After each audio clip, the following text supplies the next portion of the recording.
So okay students, let us start the experiment number 2, that is the 7b as a second experiment of microwave.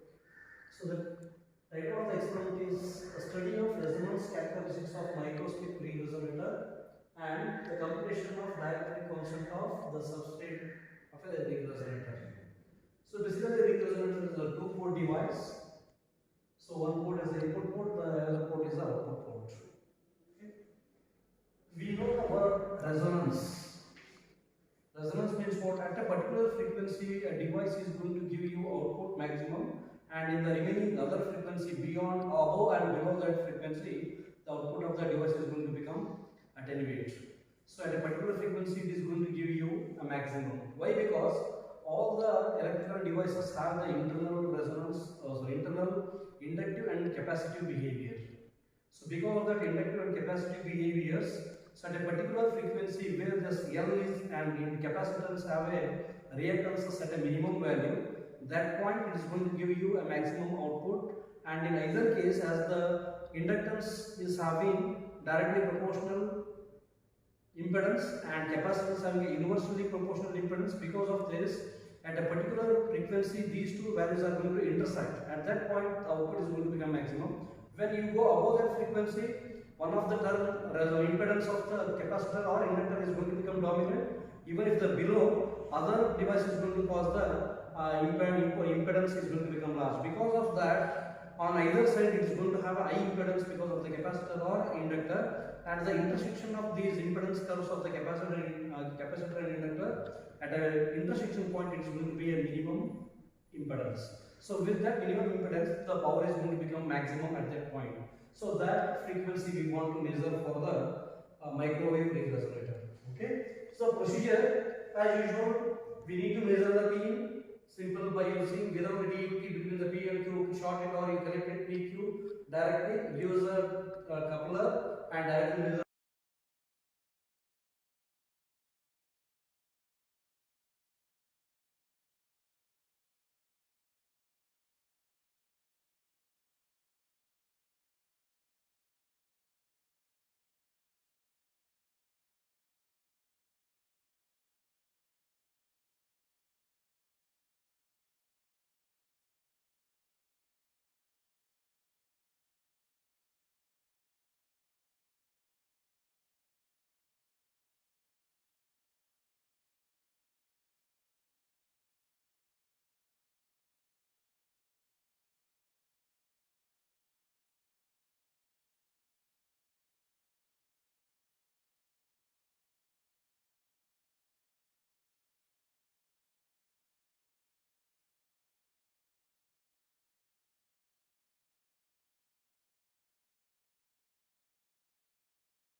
So welcome to part B, the microwave and antenna experiments for the summer semester, advanced communication lab. So already we discussed some experiments based on analog communication, digital communication. The third part of the third subject is microwave and antenna experiment. So in that microwave antenna experiments, or particularly microwave experiments, the most important mechanism is measurement of P. Okay. So for the measurement of P, before measuring the P by using the setup, there are important precautions we need to follow very carefully. The first one, whenever before switch on the source, as shown in the block diagram, before switch on the source, a microwave source, RF attenuation to maximum. Set the RF attenuation to maximum. Actually, there is no attenuation button on the control panel, front panel of the source. It is in the form of RF power level. So keep the RF power level minimum, which is going to internally we implement or we make minimum by using higher attenuation. So that is the meaning. Make the set the RF attenuation to maximum, so that the detector does not receive the maximum power directly. Keep the RF power level on the source front panel RF power level knob at a minimum position, so that the power emitted by the source will become minimum and thus the detector receives very less power. So second one is when you are using the VSWR meter, because there are two. Either I can do the experiment by using VSWR meter or I can use the power meter. So whenever I am using the VS, because in lab we are using VSWR based experiment micro measurements. We are not using any power meter. So as we are using VSWR meter, so that's whenever we are using the VSWR meter, use the 1 kilohertz modulation on the source. Use the 1 kilohertz modulation on the source, or on the source must be on, and the frequency of modulation 1 kilohertz must be adjusted precisely to maximize the output on the VSWR meter. Then you adjust the frequency in such a way that get the maximum output power on the VSWR meter. Third one, fourth one, while making measurements involving large transmission losses, while making measurements involving large transmission losses of the DUT, for example, measurement of isolation and coupling losses, the power level is very minimum available to the VSWR meter. In that case, you are free to remove the directional coupler.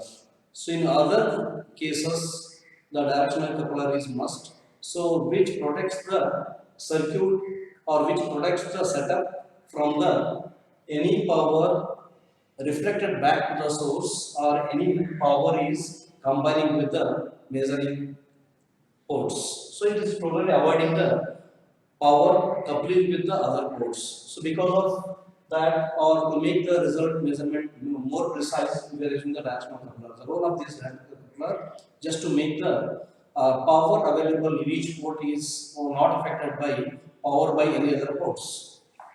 So these are the four important precautions we use for the measurement of P. Next, I will explain you how to measure the P. This P measurement is common for all the experiments that are part of microwave experiments. So nearly 4 experiments we are conducting on under the microwave experimental title. So in all these 4 experiments we need to measure the P, and that I am explaining you how to measure the P which is common for all the 4 experiments. Okay. So for the P measurement, first source, microwave source I am using, then that source output is connected to attenuator to limit the power, so that the system is not going to flow the or not going to make it to flow the more power. So that attenuation, then attenuation is further, output of the attenuation is connected to P, and again this Q. These PQ points are very important. So in these PQ points, I am connecting my device under test. The device you want to test, we are connecting it between points P and Q. So whenever you want to measure the device parameters, so before now I am measuring P in, what the power available by the source to the detector I am measuring. So that is the, in that case I am shorting the PQ. You directly short the PQ or connect attenuator output to the directional coupler input port.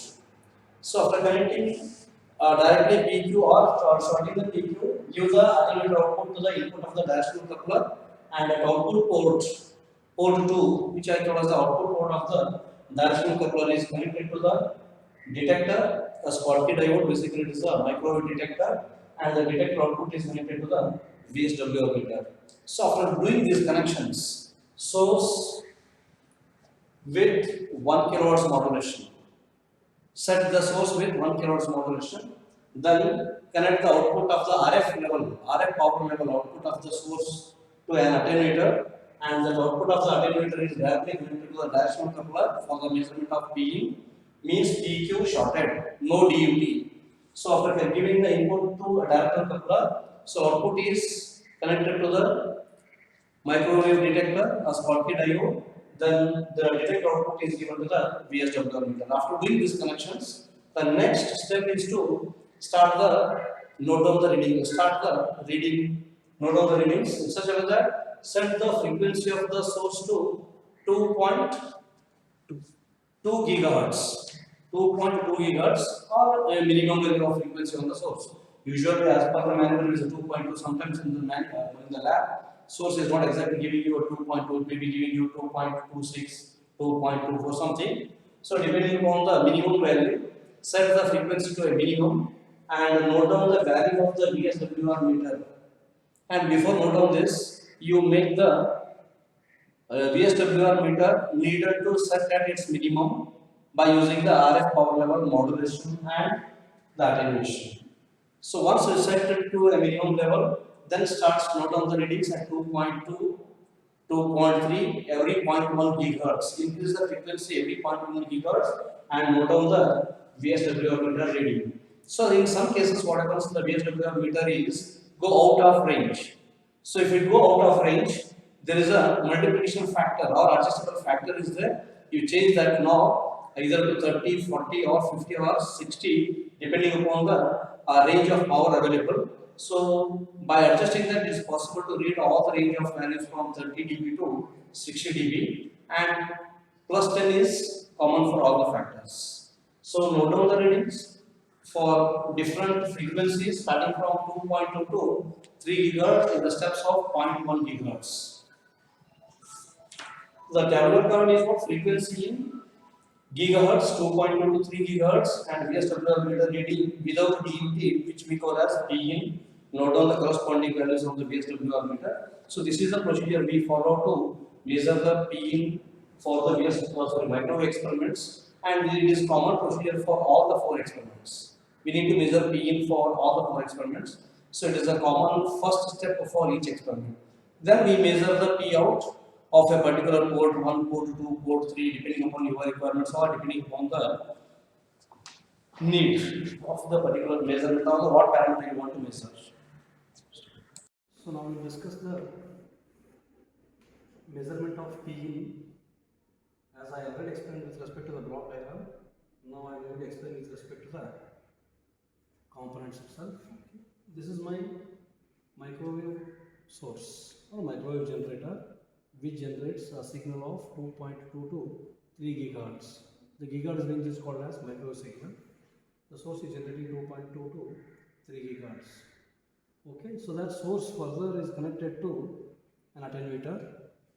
So this limits the power of the source. Then that attenuator further connected to a directional coupler. This is a 10 dB directional coupler, which is a part of setup. And with respect to this directional coupler, if you take any one of the port as an input, you can take any port because it is in a symmetrical form. If you take one port as an input port, exactly its opposite port is called as output port. And another port at output side is called as isolation port. And at input side, opposite to the, or exactly at the top or below the, or at input side, the remaining port is called as return port. So in this way, if I take this as an input port, its opposite reference to this naming you refer, and if I take this as an input port, automatically its opposite side is going to be a direct port or direct output port. So another port at the top or the same side at output side, the remaining port we have a two ports. That one port is called as output port, the another port is called as isolation port, and one port remaining left at input side only, it is called as a return port. So in this way, totally four ports. You can take it in any fashion. So you can take it in any fashion. So with respect to the input port, you can identify the output port, isolation port, and return port. So always directly opposite to that is called as output port. On the top of this output port, at the same side is called as isolation port, and at the input side, the another remaining port is called as the return port. So in this way, four port device is basically branch is the directional coupler of 10 dB. We are using this directional coupler is used for the purpose of avoiding the power mixing from one port to another port, because to make the measurement process more accurate. Otherwise, what happens if I am measuring the one of the power available at a direct output port, or maybe isolation port, or maybe a return port. So depending the power mixing will take place. Because of that mixing, there is a error in the measurement process of the particular output port or particular power you want to measure. So to avoid that mixing, we are using the directional coupler. That is the role of this directional coupler. Okay. So the next is, now for the measurement of Pin, I am connecting source an attenuator, and then it is to an input port of the directional coupler, and then output port will be further connected to a detector, further connected to this is called as a detector, which inside is a Schottky diode. So detector, then the detector output is given to VSWR meter. So in this case, what I am doing, actually I want to measure the Pin. Pin means what the input power I am giving from source to DUT. So DUT is always between the P and Q. So what power is available at pin or point P I am measuring. So at P I want to measure the power. That's what I am giving power directly P shorted to Q, Q directly connected to a directional coupler. So that whatever the power available at P is measured on the screen. So to measure the Pin, the procedure is what? First you switch on the source. After switch on the source, switch on the RF on, and after making RF on, set the RF level at minimum so that the attenuation is high, power level is very minimum, and then you go to this modulation frequency, vary this modulation frequency such a way that get the maximum output on VSWR meter. Then this is what the mode we are operating for the source, operate in AM mode. AM mode, internal amplitude modulation mode with 1 kHz. So it is a common procedure for using of source. Then after setting the source, then you go to the VSWR meter. Anyway, it is a digital VSWR meter, you will get the direct readings, no need to set for expanded and normal. In case of analog, we have a expanded and normal range. When I am measuring expanded range, I have to set the knob at expand, I have to set at the normal. But in this case, there is no such options. Everything is directly digital display. So you set this value, which is going to give you an additional factor. So dB, whatever displaying plus this is going to be taken as a total reading. So for this procedure of Pin measurement, first you make this frequency of the source minimum. So usually it is at 2 GHz. It is what 2.2 GHz, depending upon the temperature variation, maybe sometime 2.1, 2.2 something it is showing. So set it at minimum. After setting it at minimum, note down the value of the dB on screen, and again along with this scale. Now I am set it at 40. So 40 and 2. So total is a minus 40 and minus 2. Total is a minus 42 is the value. Total dB displaying on the screen. So write this reading in the form of minus 2.50 minus 40. So the total is equals to minus 2.50 plus minus 40 means minus 42.50 is the answer. Then you increase the frequency of the source in steps of 0.1 GHz. For example, it is a 2, then you 2.05, then you go to 2.15. So increase the frequency in such a way that it will be incremented by 0.1 GHz. Now the reading is frequency is 2.15, 2.05 to 2.15, increased by 0.1 GHz. Now the reading is what? Same 2.50, there is no change. So that we note down the reading minus 2.50 minus 40, the total will be minus 42.50. Again, after note down that reading, increase the frequency by another 0.1 gigahertz. So it is 2.15 to 2.25. So the 2.25, the reading is, again it is same, there is no change. Similarly, you go on increase the at the same interval, again 2.35, the 2.35 gigahertz, the reading is, so 2.50, and again you go on increase the frequency and note down the readings. I think now the reading at 2.55, at 2.55, it is going to vary. Now the reading is showing as a over range. So over range means what? The value is over than your scale, means what? It is more than 40 plus. So change this knob to next level. So value is more, go to the minimum level. So that's what now it is showing at the range of 30 plus is minus 9 point. So that means what? Minus 9, that 30 totally minus 39 dB, less than 40 dB. So now the answer is at 2.55. Similarly 2.65, the reading is 2.65. Look like, I think it is a minus 3.90 and the scale is 30. Minus 30 minus 3.9 means 33.90. Minus 33.90 is the total value. Then 2.75. So for the 2.75, reading is minus 6.8 plus 30. So minus 30 minus 6 minus 36.8 is the total reading. Similarly, the next 2.85, the answer is switch range. Again, it is increase. So now it is a minus 2.10 and it is now scale is 40. So that minus 40 minus 40 minus 2 minus 42.10 dB. So then you go for 2.95 is the last.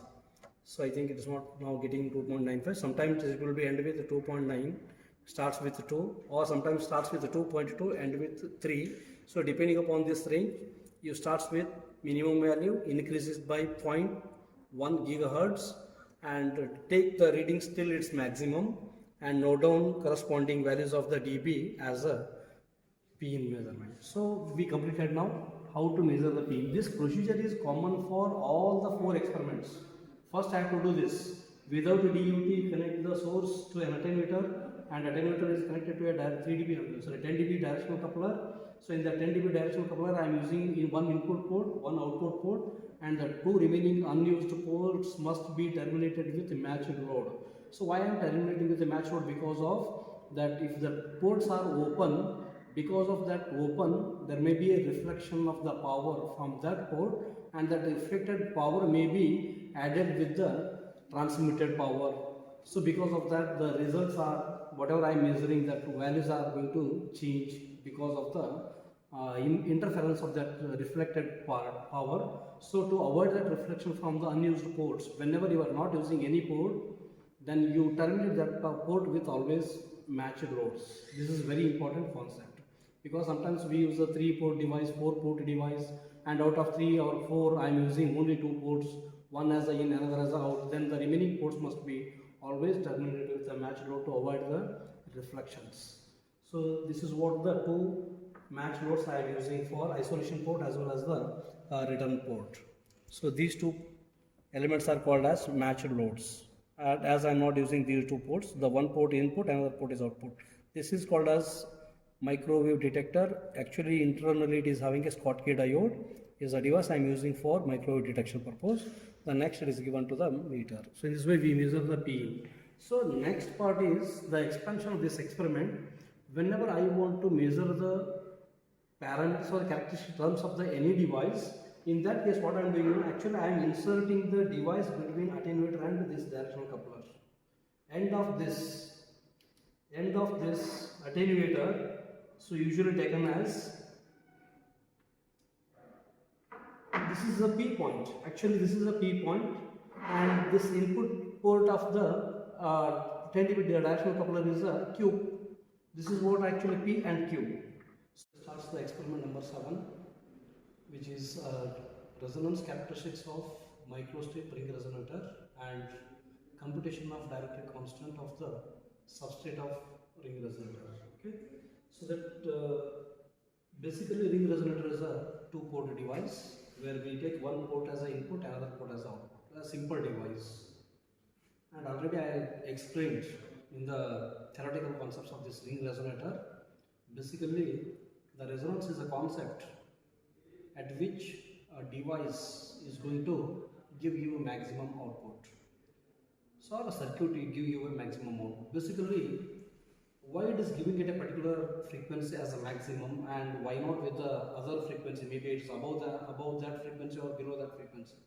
So it is because of the inductive and capacitive behavior inside the circuit or device, and you know that impedance of this inductor or capacitor is proportional to frequency in a different way. Inductor is having directly proportional, capacitor is having inversely proportional impedances with respect to frequency. Because of that, what happens, you know, the capacitance impedance is inversely proportional. At f equal to 0 it is infinity, whereas the inductor directly proportional. At f equal to 0 the impedance will be 0. So at f equal to 0, impedance of this inductor is 0 and capacitance is infinity. So you go on increase the frequency, so one is decreasing, another one is increasing, and these two will meet at a particular point, intersect at a particular point. At that point, we get a minimum overall impedance by the capacitor and inductor, and again if you cross this point, again the inductor is going to increase and the capacitance impedance is going to decrease. So again one is going to dominate. So because of that, on either side the impedances is dominated by the capacitor or by the inductor, but at the intersection is the lowest impedance on an average by the two devices. So that point is going to exhibit a very low impedance and we are getting maximum output. That is the concept of resonance. Maybe in microstrip ring resonator, or it may be your RLC lower frequency ring resonator circuits, something. We know, we studied this resonance frequency or resonator circuits, which is basically act like a band pass filter. You can take it as a resonance circuit as a band pass filter, because at a particular frequency it is giving you maximum. So it is not only selecting only one frequency as a maximum, and the perfect attenuation of the other frequencies is not possible, and it is only gradually do the attenuation of that, because of that there is a small band available around this resonance frequency, or I can say it is basically a band pass filter. Okay, micro frequency or at kilohertz frequency, your simple circuits they are going to operate at kilohertz, whereas your ring resonator is going to operate at gigahertz. That's the only change.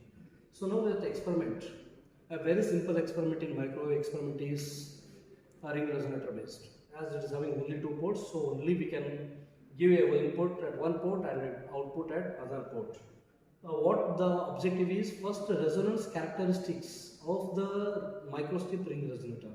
So resonance characteristic is at what frequency it resonates. So we want to study. After getting that resonant frequency, we can calculate the dielectric constant, which is a mathematical one. Okay.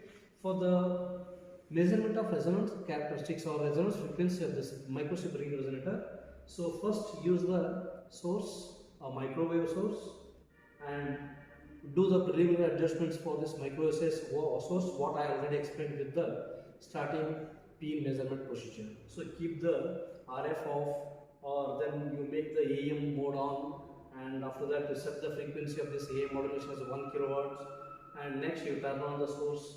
After turn on the source, before the turn on the source, again keep the frequency of this knob at minimum level, then measure the input power, directly giving the power output by the source into the 10 dB directional coupler, and we are connected to the detector, then further to a VSWR meter, and you go on note down the reading as per the procedure.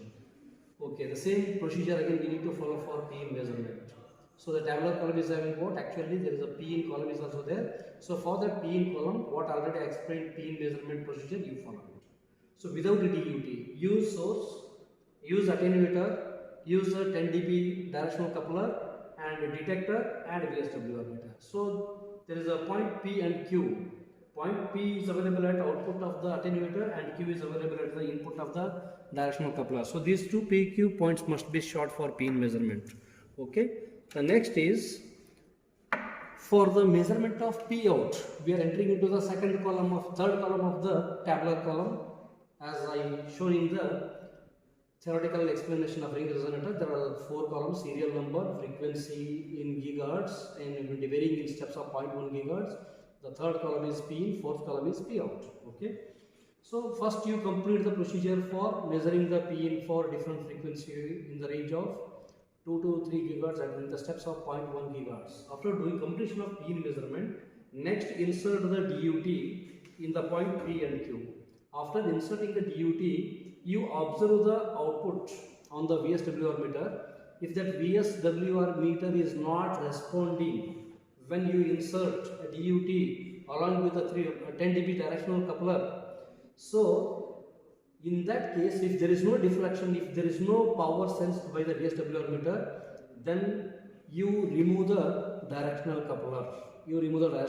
Always directional coupler is to make system more secure.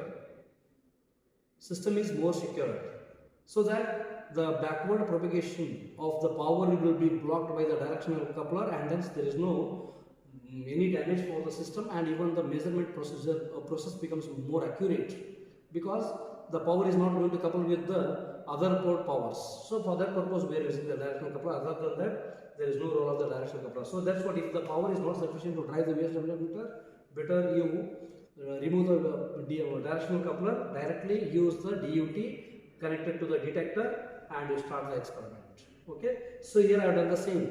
Source is there, the output of this source power will be connected to attenuator, then attenuator output is given to the DUT. Now the DUT means device under test, is now a ring resonator. So the ring resonator is inserted between the P and Q, and I removed the directional coupler because the power available on the VSWR is not sufficient to show the deflections. I am not able to get the readings. So because of that, I removed the directional coupler here. So next, output of the ring resonator connected to a detector, and the detector output is measured on the VSWR meter. A procedure for measurement of P out. It is same as P in. Same as P in. Only thing is that P in no DUT, P out with DUT. Okay. So again, what? Make the minimum frequency, set the AM on, keep the AM frequency as 1 kilohertz. After making, once you turn on the RF power level, you slowly starts increase the frequency in steps of 0.1 gigahertz, and note down the readings on the screen. For example, see, it's what the frequency now, it is showing at 2.2 gigahertz, 2.20 gigahertz. So as it is showing 2.2 gigahertz, the next step is what? 2.3. So in reading here it is what? Minus 1.7 or 6 it is. In the range, expansion range is almost, it is a 60. It is in the 60 minus 60 minus 1, totally 61.50. Maximum you can take the reading is 70. 60 plus 10. 70 is the maximum dB you get here. So now the scale is on 60 and reading is minus 1. Minus 60 minus 1, it is a minus 61 total reading at 2.20. Next, increase it by 0.1 gigahertz, that is 2.2 to 2.3 gigahertz. So I am increasing here, I made this as 2.3 by increasing 0.1. So now it is a 2.3 is the reading. So don't make hurry here, because system has to stable. Give the time to the system to get stable. Now after getting, see now it is about 2.31, 2.30, it's a fluctuating. Make it perfectly at 2.30. So now 2.30 is there. You note down the reading. Now again it is a reading is almost 1.5, 1.6. It is fluctuating between 1.5 and 1.6. So just you note down it. This for minus 60 is also there. So 2.3 onwards you go to the 2.4. So at 2.4 the reading is again it will be almost the same, 1.5 and 1.6. Minus 60. That's why almost it is a minus 61.5 or 0.6 dB at 2.40. Now I am moving towards 2.50, and in the 2.50 it is showing the reading over range. See, once it is shows the over range, you come, because the reading is range is more than the value on display, so you decrease it. So it will give you the value.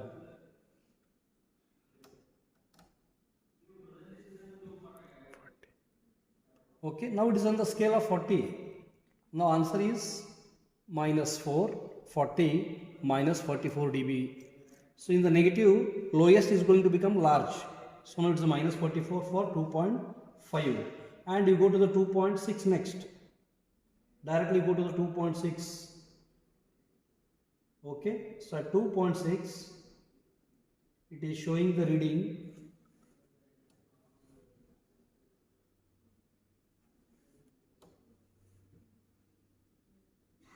again minus 61 dB. Again it is a minus 61 dB at 2.6. Even at 2.7, it is showing almost the same. 2.6, it is also small 0.5.